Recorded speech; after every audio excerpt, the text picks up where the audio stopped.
এই বছর শুরুই হয় একের পর এক চমকে দেওয়া ঘটনা দিয়ে। ভারতের জন্য একটি অর্থনৈতিক বিপর্যয়ের সম্ভাবনা দেখা দেয় যখন যুক্তরাষ্ট্রের প্রেসিডেন্ট ডোনাল্ড ট্রাম্প ভারতীয় রপ্তানি পণ্যের উপর আকস্মিকভাবে 15% শুল্ক আরোপ করেন।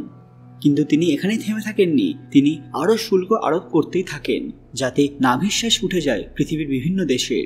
এই পদক্ষেপ বিশ্ব রাজনীতিতে একটি কৌশলগত বার্তা হিসেবে বিবেচিত হয়, যেখানে ট্রাম্প কার্যত ইঙ্গিত দেন যে ভারতের রাশিয়ার প্রতি ক্রমবর্ধমান ঘনিষ্ঠতা এবং যৌথ প্রতিরক্ষা চুক্তিগুলো মার্কিন স্বার্থের পরিপন্থী। ভারতীয় টেক্সটাইল, ফার্মাসিউটিক্যাল, গয়না এবং ইলেকট্রনিক পণ্য রপ্তানিতে এই শুল্কের প্রভাব পড়তে শুরু করে এবং মুম্বাই, সুরাট, কানপুর এবং ব্যাঙ্গালোরের শিল্পাঞ্চলে আতঙ্ক ছড়িয়ে পড়ে। বিশ্লেষকরা উদ্বেগ প্রকাশ করেন এই শুল্ক শুধু অর্থনৈতিক চাপ নয়, বরং ভূ রাজনৈতিক প্রভাবের একটি স্পষ্ট চিত্র। কিন্তু এখানেই ভারতের পাশে দাঁড়িয়েছে রাশিয়া।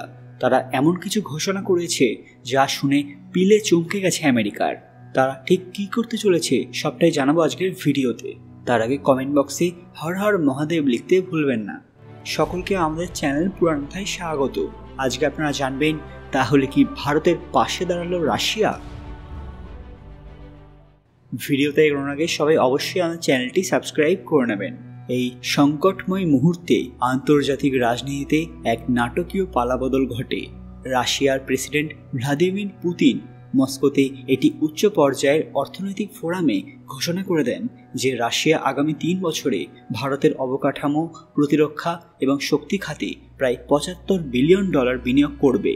শুধু তাই নয়, তিনি এটাও ঘোষণা করে দেন যে রাশিয়া ভারতীয় কৃষিপণ্য, বস্ত্র এবং প্রযুক্তি পণ্য আমদানির উপর সকল রপ্তানি শুল্ক মাফ করবে এবং একটি বিশেষ রুবল বিনিময় প্ল্যাটফর্ম চালু করবে, যাতে মার্কিন ডলারের উপর নির্ভরতা কমে। এই ঘোষণার সঙ্গে সঙ্গেই ভারতীয় রুপির মান কিছুটা পুনরুদ্ধার হয়। মুম্বাই শেয়ার বাজারে পুঁজিবাজারের ভরসা ফিরে আসে এবং আন্তর্জাতিক মহলে ভারতের প্রতি একটি নতুন অর্থনৈতিক আস্থা গড়ে ওঠে। বিশ্লেষকরা বলেন, পুতিনের এই পদক্ষেপ শুধু অর্থনৈতিক চুক্তি নয়, বরং এক ধরনের কৌশলগত কভার ফায়ার, যা ভারতের ওপর মার্কিন চাপকে কার্যত নিষ্ক্রিয় করে দেয়। আন্তর্জাতিক বাণিজ্য ফোরামে ভারত এখন দ্বৈত কূটনীতির এক সফল উদাহরণ, যেখানে একদিকে মস্কোর সমর্থন এবং অন্যদিকে ওয়াশিংটনের চাপের মাঝে ভারসাম্য বজায় রেখে জাতীয় স্বার্থ রক্ষা করছে। এই ঘটনার প্রবাহ প্রমাণ করে আজকের বৈশ্বিক অর্থনীতিতে শুধু পণ্য নয়, কূটনৈতিক বন্ধুত্বই অনেক সময় বড় বাণিজ্যিক লগ্নি এনে দিতে পারে। ফলে যে পরিস্থিতি ভারতকে বিপদে ফেলতে পারত, তা এখন হয়ে দাঁড়িয়েছে এক নতুন অর্থনৈতিক সম্ভাবনার দরজা। যুক্তরাষ্ট্র এই ঘটনাকে নিঃসন্দেহে রাশিয়ার একটি কৌশলগত চ্যালেঞ্জ হিসেবে দেখবে, বিশেষ করে যেহেতু এটি ঘটেছে এমন এক সময়ে যখন বিশ্বে ভূ রাজনৈতিক উত্তেজনা চরমে।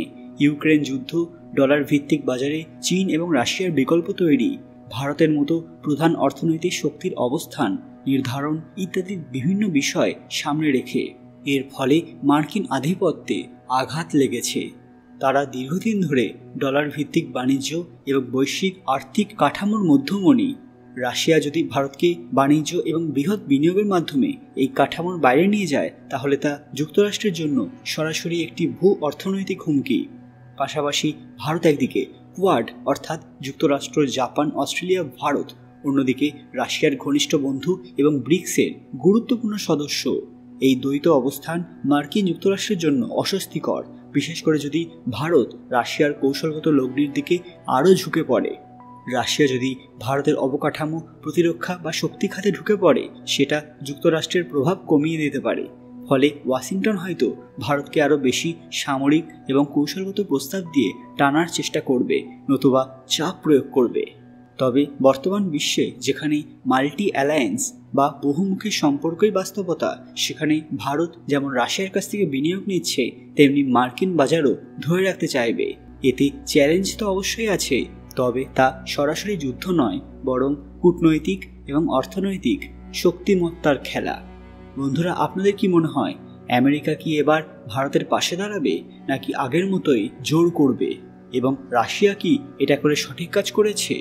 তারা কি অন্য কোনো স্বার্থ নিয়ে ভারতের পাশে দাঁড়াচ্ছে, নাকি একদম নিঃস্বার্থভাবে? আপনাদের মূল্যবান মতামত কমেন্ট বক্সে অবশ্যই জানাবেন। আজকের ভিডিওটি লাইক করবেন এবং শেয়ার করে সবাইকে দেখার সুযোগ করে দেবেন। কমেন্ট বক্সে ভক্তির সঙ্গে হর হর মহাদেব লিখতে ভুলবেন না। আরও এরকম দরকারি আপডেট পেতে পুরাণ কথা অফিসিয়াল চ্যানেলটি মনে করে সাবস্ক্রাইব করে নেবেন। খুব তাড়াতাড়ি ফিরে আসবার একটি দরকারি ভিডিও নিয়ে। ততক্ষণ আপনারা এই ভিডিওগুলো দেখতে পারেন। ধন্যবাদ।